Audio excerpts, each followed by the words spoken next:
am Jiezle Glaze Lambayan from 11th STEM Hyperion, and this is my performance task output in Earth Science 11. In this video, I am going to show and classify a variety of rocks. Since we are ought to present 5 to 10 samples of rocks, we are going to observe their distinctive characteristics through basing texture and appearance and group them afterwards. Of course, describing the common features of each group is included in our main objective for this video. So without any further delay, let's get right on to this video. First, I collected 10 rock samples and cleaned them thoroughly so we can clearly see their true features without any excess dirt. As you can see here, I labeled the rocks as sample number 1 to 10. In this way, we can easily arrange them into groups. Now that the rocks are ready, let's conduct an observation of the rocks. Unfortunately, I don't have a magnifying glass available at home, so I had to stick to the help of the light as a substitute.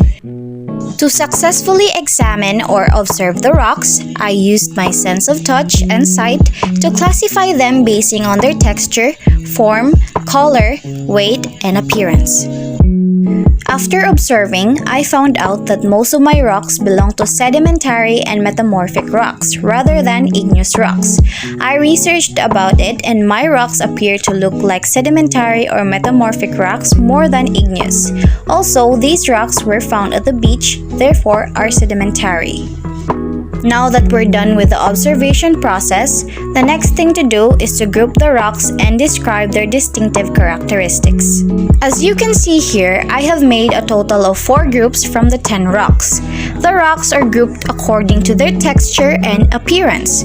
Sample number 1, 2, and 3 belong to group 1. Sample 4, 5, and 6 belong to group 2. Sample 7 and 8 are in group 3, and sample 9 and 10 are in group 4. Now, let's dig deeper on the characteristics of the rocks from each group. Starting off with group 1. These rocks are grouped into 1 mainly because of their extreme rough texture. If you look closely, they share the common features like holes or bumps, the rough texture, creamy or dirty white color, and they're also similar in size and form. They are also heavy to hold. Here's a closer view of the rock sample 1, 2, and 3. Next will be group number 2. If you compare these rocks from group 1, they are way more smoother and are less rough. They are grouped primarily because of their texture and form. They share many common features like a smooth flat surface of the rocks, not bumpy, neutral shade of colors, and almost feels like a grainy texture. These rocks are also heavy to carry or hold. Let's proceed to group number 3.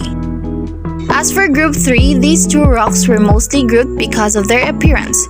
Obviously, their black pigment color stands out, but when you inspect closely enough, you can see more similar unique features like their white lines or spots in the cracks of the rock. If I were to judge, they look like charcoal pieces and they feel quite heavy for medium-sized rocks. Last but not the least, our 4th group. These 2 rocks were actually grouped based on their appearance.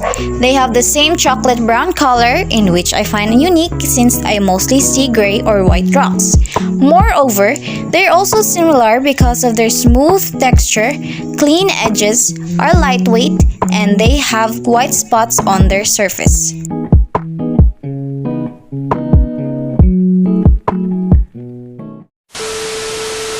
So that's all for my video presentation about the classifications of rocks. I hope that you found this video insightful and useful. Thank you for watching. Stay safe and God bless us all. Bye-bye!